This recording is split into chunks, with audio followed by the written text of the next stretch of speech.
everyone. Welcome to T-Mobile Center in the heart of downtown Kansas City. I'm Katie Mark here with the sports team at KCTV5 in KC. Super excited to be joined by reporters who cover all four of the awesome women's college volleyball teams here fighting for a spot in the national championship, playing in the Final Four tonight. I'm first joined by Chris Watkins from KBTX in College Station, Texas. Thanks for joining me. First things first, we got to talk about the win over Nebraska, Texas A&M, the 3 seed coming up big over the #1 undefeated team in the country.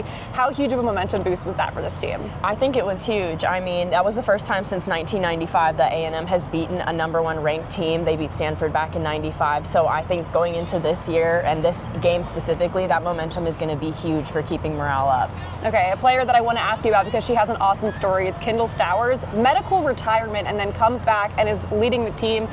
She's a huge morale boost for this team. Just how important is she to these girls? I think she's critical. I mean, honestly, I think the whole team is critical. Just the way they play together and play for each other. It looks like they're having fun out on the court, which I think is such a key to keeping this team successful and how far they've gone so far. But yeah, Kendall's got a great story. Medically retired at Baylor. She said last year she was watching the Final Four from her couch at home with her mom. So just seeing her out on the court this year, I think, is just a testament to how hard she's worked, how hard the staff has worked, and really how much A&M believes in their athletes and supports them and wants to see them succeed. Yeah, and we can't talk about individual athletes on this team without talking about Logan Lednicki, 4th-gen Aggie. Her dad and all of her family members went to A&M, and here she is, the star of the team. How has the fan base rallied around a 4th-gen Aggie like that?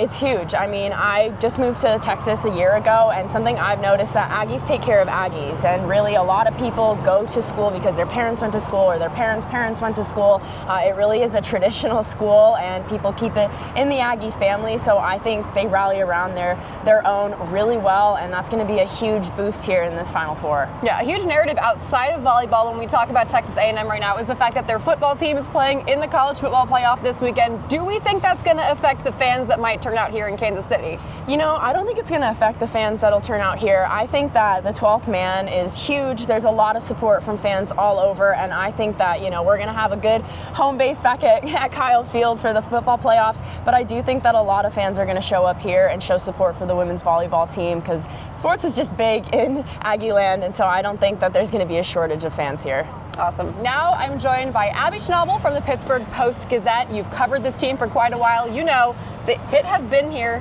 at the Final Four 5 years in a row. What is different about this team that can get them over that hump to the national title game? Yeah, what's weird about this year's group is you probably would have thought this would have been a down year for them. They lost 4 All-Americans from last year's team, only returned 2 starters.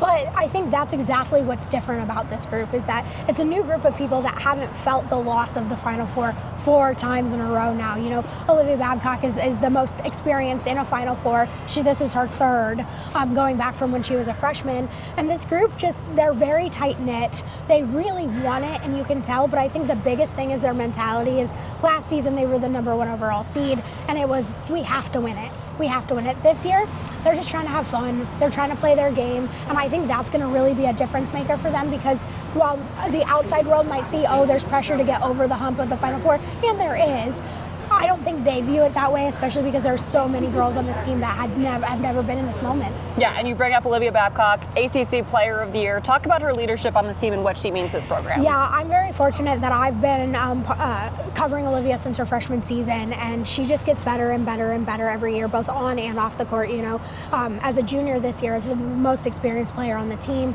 she's just really taken over and helped, you know, this new group that has a lot of freshmen, that has a lot of transfers, you know, adapt to the standards that are Pitt, but also just like enjoy the moment, because I think when you play for a program that like Pitt that has made 5 straight Final Fours, ACC champions, it's probably hard to get, you know, not too ahead of yourselves and to not have too much pressure on yourselves. But Olivia reminds them constantly that, you know, stay in the moment, have fun, and, you know, with all of her accolades, I mean, playing for the senior national team, 2-time ACC Player of the Year, potential 2-peat for National Player of the Year, you know, the first thing she always says is, you know, I couldn't do it without my teammates, and I think that just shows exactly who she is as a person. Yeah, leadership and experience, super important in postseason play like this. A team that was was just defeated with a lot of leadership and veteran experience is Nebraska. And then you guys are taking on the team that beat them tonight, A&M. What are they seeing at Texas A&M? I think Texas A&M poses a lot of challenges for Pitt in that I'm not sure that they've totally seen a blocker like a Fenneca-Sapala. I will say that they have played the best blocking team, what's considered the best blocking team in the nation, in Louisville, and they had no issues beating them twice this season.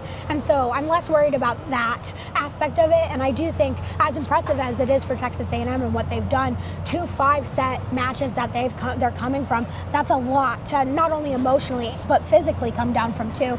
Pitt also has the advantage of they know what the Final Four is all about. They know all about all the extra stuff. They know about how to deal with the fan noise. Even if there are players on this team that haven't been there, it gives them an advantage because they have there are only 6 players in this field that have ever played in a Final Four, and Pitt has 5 of them. So while Texas A&M, I think, is going to give them a huge challenge, I think Pitt's ready to meet the moment. Okay, you've been to the Final Fours before. How does the Pitt fan base travel? Do you expect them to show up in big numbers here in Kansas City? Yeah, I mean, I think you'll get the dedicated fan base. Pitt isn't necessarily the best at traveling and showing up for its volleyball team, unfortunately. Like lately, the season has been, they sell out at the Fitzgerald Fieldhouse, which is their home gym.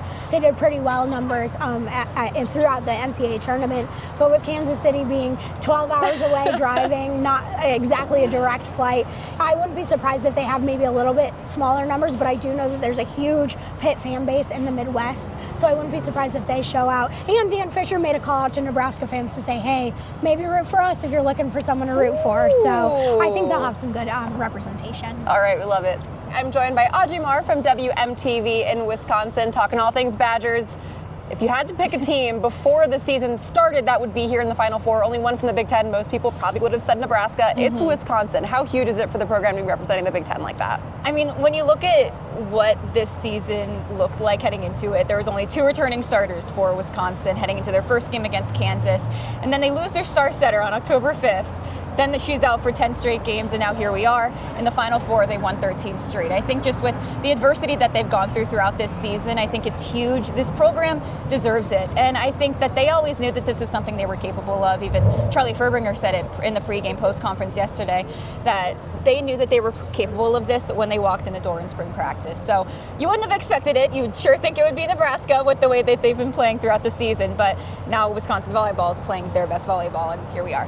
Yes, they are, and 2 players that have led them there, Mimi Collier and Carter Booth. Mimi transferring in. Just how huge have the 2 of them been for this program this year? They've been absolutely crucial, and I think when the news came out that Carter Booth was coming back, I think that was huge in itself. But now you're getting one of the best outside hitters in the country, Mimi Collier, from Oregon too, and she has that tournament experience as well. And I think just putting that all together, of course, this team was going to know that they were capable of reaching this point, and now it was going to take a little bit of time to get it all to mesh together. Then they lose in 3 straight sets to Texas, but then here we are in the Elite 8. They beat them in 4 sets on their home court. So I think they're playing at the best time, and I think this is going to be a really big matchup to see how Mimi Collier and Carter Booth step up, now being faced with one of the best outside hitter duos in the nation. So I'm really looking forward to see how this matchup pans out tonight. Yeah, when you look back at Wisconsin's schedule throughout the season, there were a ton of ranked matchups in there that they won in dominant fashion. They swept these opponents.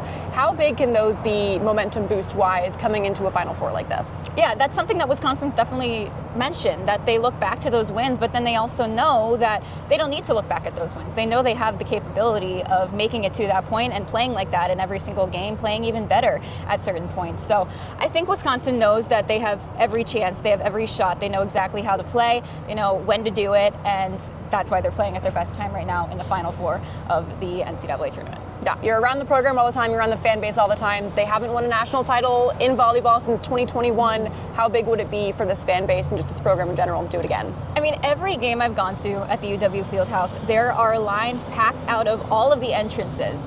This fan base is incredible. I've already seen people walking down the streets in Wisconsin gear, and there's a send-off party as well planned today. I mean, this fan base will travel no matter the time, even if it's an off season for Wisconsin.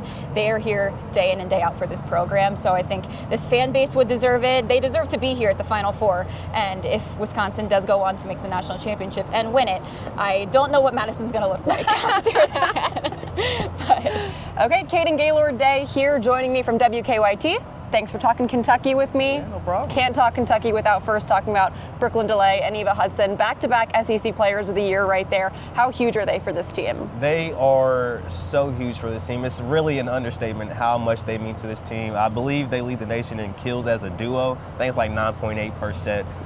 They are the motor, they are the enforcer, they are the energizers of this team, and the team really feeds off of them. And so whenever you see Eva get intense on the court, like it's going to be a great day for sure. So they've been huge, and they've stepped up, especially Eva coming in. This being her only year on the team, and she's made such an impact. Not even just on the court, but off the court as well with the fan base. And that's one thing I love about her is she's helped volleyball grow in the city of Lexington, and they really deserve that because Kentucky volleyball has been awesome for the past decade more plus. And so seeing her come in and have the impact that she's had has been awesome. Yeah, it feels like in the last few years they've kind of been building, round by round in the postseason to getting to this moment. They lose in the regional final last year.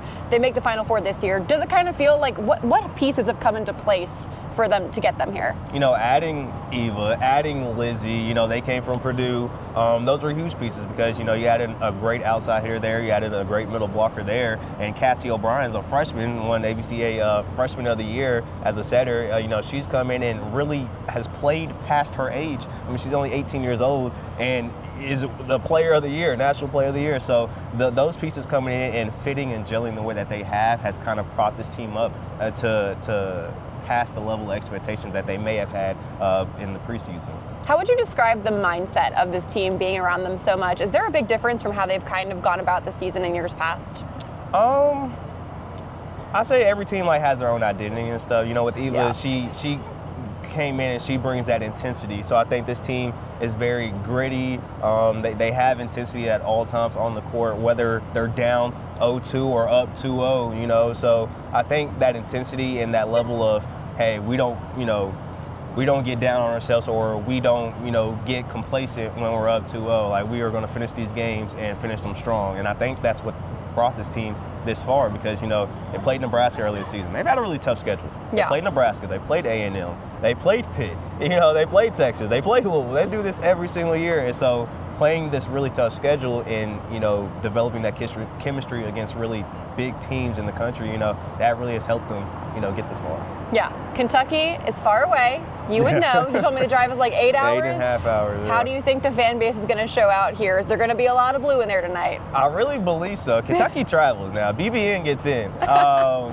They will travel to California if they need to. SEC tournament, whether it's in Atlanta or whether it's in Nashville, blue is always the biggest crowd. So I really think there will be a lot of Kentucky fans here, especially because, 8.5 is not that bad. It's been worse. Yeah, you can do it in a day. Yeah, Kentucky fans travel to Florida, which is like 12 hours. Yeah. So I really think there will be a lot of Big Blue Nation up in here. All right, awesome, thanks. Don't forget, Texas A&M and Pitt hit the court tonight at 5:30, and then Wisconsin and Kentucky take the court after that.